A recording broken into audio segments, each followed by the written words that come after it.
Ngayon, kasi gusto kong sabihin sa'yo in person na I didn't sign the divorce paper.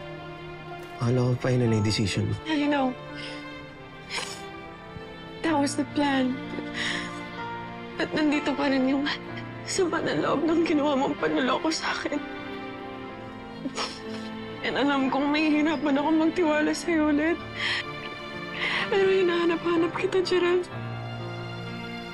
Hinahanap-hanap kita bilang asawa ko. Bilang daddy ng anak natin. I need you. And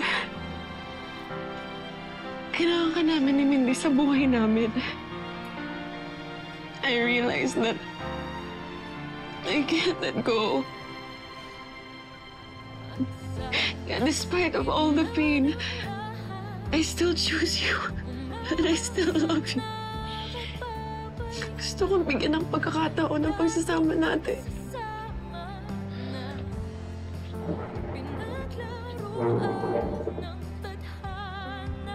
Talaga, Gina. Tinatanggap mo na ulit ako. Man. Gina.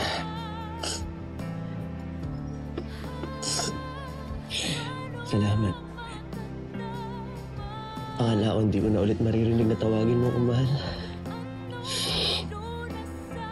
Pinapangako ko. Patutunayan ko sa'yo na tama ang desisyon mo na tumaya sa akin. Hindi na ulit kita bibigoy.